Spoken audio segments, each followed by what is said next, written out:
मनुष्य भी बड़ा विचित्र प्राणी है। अपनों से नीचे के स्तर के लोगों को वो हे दृष्टि से देखता है, उनका उपहास उड़ाता है, उनसे बार बार कहता है कि तुम्हारा कुछ नहीं हो सकता, तुम भविष्य में कुछ नहीं कर पाओगे। जब मनुष्य के पास धन, संपत्ति, मान होता है तो वो दूसरों का आदर नहीं करता, परंतु वो एक बात भूल जाता है कि उससे भी अधिक शक्तिशाली कोई अस्तित्व में है, और वो है समय, काल। काल अपना चक्र कब बदलेगा ये कोई नहीं जानता। समय अपनी करवट कब लेगा ये कोई नहीं जानता। कोयला भी समय के साथ साथ हीरे में परिवर्तित हो जाता है। इसलिए जीवन में कभी भी किसी का भी उपहास नहीं उड़ाना चाहिए।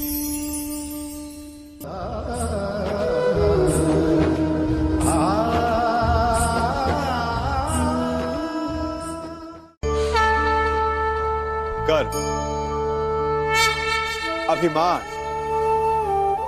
और अहंकार, ये तीनों सुनने में एक जैसे लगते हैं, परंतु तीनों का अर्थ भिन्न होता है और परिणाम भी। तीनों का आरंभ प्रेम से होता है। स्वयं से प्रेम, परिश्रम हमारे मन में गर्व को जन्म देता है और सफलता अभिमान जगाती है। यहां तक ठीक है, परंतु जब ये भावना अहंकार बन जाती है तब वो समस्या बन जाती है, क्योंकि सबसे बुरा अंत अहंकारी का ही होता है। परंतु मनुष्य के लिए पहेली यही है कि पहचाना कैसे जाए कि अहंकार जग गया है और उसका दमन आवश्यक है। इसका उत्तर मैं नहीं, आपका मन देगा। जब तक आप स्वयं से प्रसन्न हैं, जब तक आप सबसे ऊंचा उठने का प्रयास कर रहे हैं, तब तक ठीक है। परंतु जब आपके मन में दूसरों को नीचा समझने का भाव आ जाए तो सावधान हो जाइए, क्योंकि यही अहंकार है जो वास्तव में आपको हीन कर रहा है।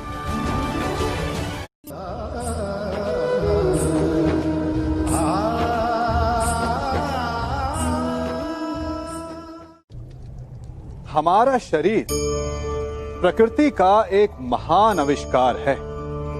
इससे जटिल संरचना संसार में और कोई नहीं। हमारा शरीर जितना जटिल है, यदि इसे ठीक से जाना जाए तो इससे अधिक सरल ज्ञान देने वाला और कोई नहीं। हमारे शरीर में पंच इंद्रियां होती हैं जो हमें भाव, गुण और वस्तुओं का बोध कराती हैं।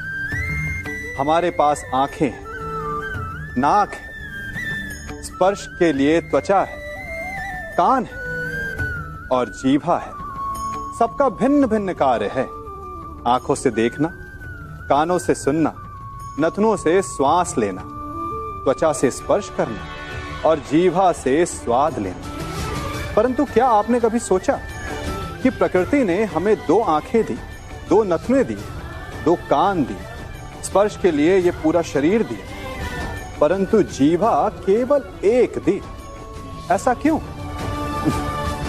क्योंकि प्रकृति चाहती है कि हम देखें अधिक, सुने अधिक और ज्ञान अधिक अर्जित करें, बोले कम। क्योंकि अधिक वाचाल नाश को निमंत्रण देता है। स्मरण रखिएगा।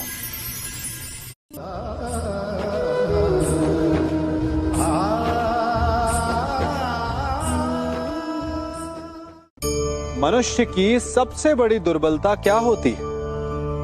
सोचिए। धन, प्रेम, अहंकार। मनुष्य की सबसे बड़ी दुर्बलता होती है उसके रहस्य।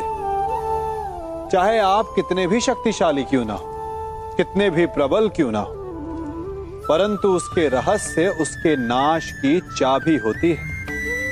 इसलिए यदि प्रबल रहना है, शक्तिशाली रहना है, समर्थ रहना है, तो अपने रहस्य को किसी को भी ना बताएं, ना मित्र को और ना ही शत्रु को, क्योंकि समय पड़ने पर कब कौन शत्रु हो जाए ऐसा कहना संभव नहीं। विभीषण को रावण के अमृत कुंड का ज्ञात था, इसीलिए प्रभु श्री राम रावण का वध करने में सफल हो सके। इसलिए उचित यही है कि आप अपने रहस्य को स्वयं तक ही सीमित रखें।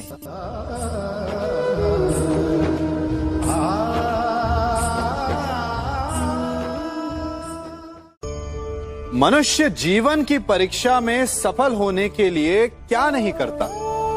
वो परिश्रम करता है, दौड़ भाग करता है, और ये सब करने के पश्चात भी जब उसका काम नहीं बनता तो वो नकल करता है ना? तनिक लौटिए अपने बचपन में, स्मरण कीजिए अपने बचपन की स्मृतियों का। क्या स्मरण हुआ? विद्यालय में जब आप परीक्षा देने जाते थे तो क्या होता था? आप ना सहे, परंतु कोई ना कोई सफलता पाने के लिए नकल करता ही था और उत्तीर्ण भी हो जाता था, है ना? परंतु जीवन की परीक्षा ऐसी नहीं होती। नकल करने वाला सफल नहीं होता। कारण विद्यालय में सबके प्रश्न पत्र एक होते थे, परंतु जीवन के प्रश्न पत्र और उनकी कठिनाई सबके लिए भिन्न होती, तो निश्चित रूप से उनके उत्तर भी भिन्न होंगे ना। इसलिए यदि आपको जीवन में सफलता पानी है तो नकल ना कीजिए, स्वयं के प्रश्नों का उत्तर स्वयं ढूंढिए और सफलता आपकी ही होगी।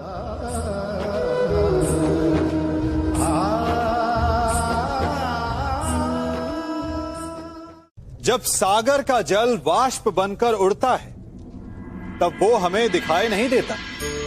मेघ उस जल को अपने भीतर छिपा लेते हैं, लंबी यात्रा करते हैं, प्रयास करते हैं कि वो जल सदा उनके भीतर छिपा रहे, परंतु जब वायु का वेग उन्हें उड़ाकर किसी पर्वत से ले जाकर के टकरा देता है तब उन मेघों को बरसना ही पड़ता है, क्योंकि यही नियति है, यही प्रकृति है। क्योंकि जल को सागर में जाकर मिलना ही है। ठीक ऐसा ही हमारे साथ भी होता है। हम सत्य को अपने मन के मेघों में चाहे जितना छिपाने का प्रयास कर लें, परंतु समय की आंधी उसे वास्तविकता के पर्वत से ले जाकर के टकराकर हमारे समक्ष ले ही आती है। जिस भय के कारण आप सत्य को सामने नहीं लेकर आना चाहते, एक दिन वही भय हमारे समक्ष आकर खड़ा हो जाता है और फिर हम लाचार हो जाते हैं, क्योंकि हमने उस भय का सामना करने की तैयारी नहीं की होती। इसलिए सत्य से भागे नहीं, उसे छिपाए भी नहीं, उसे स्वीकार करें। भविष्य की बड़ी विपत्ति से बच जाएंगे।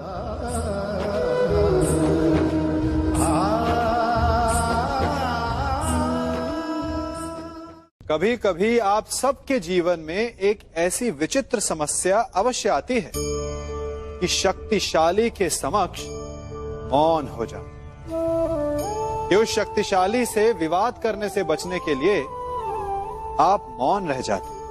मानता हूं ऐसा करने से आप एक विवाद से बच जाते, एक संघर्ष से बच जाते, परंतु ऐसा बचाव एक बड़े संघर्ष को जन्म दे देता है। कैसे? हमारा मौन रहना अनजाने में उसका समर्थन बन जाता है और वो स्वयं को अधिक शक्तिशाली अनुभव करता है, और यहां से हमारा दमन प्रारंभ हो जाता है। एक के बाद एक हम अन्याय में अनचाहे रूप से सम्मिलित होते चले जाते। तो इसका तोड़ क्या है? ये समझने के लिए ये जानना आवश्यक है कि ऐसी कौन सी बात है जो आपको विरोध करने से रोकती है। ये सामने वाले की शक्ति नहीं जो आपको रोकती है, या आपके भीतर छिपा भय है जो आपको रोकता है। हाँ, कभी कभी भय आपकी सुरक्षा अवश्य कर सकता है, परंतु साथ साथ ये भी जानना आवश्यक है कि ये भय ही है जो आपको मौन भी रखता है।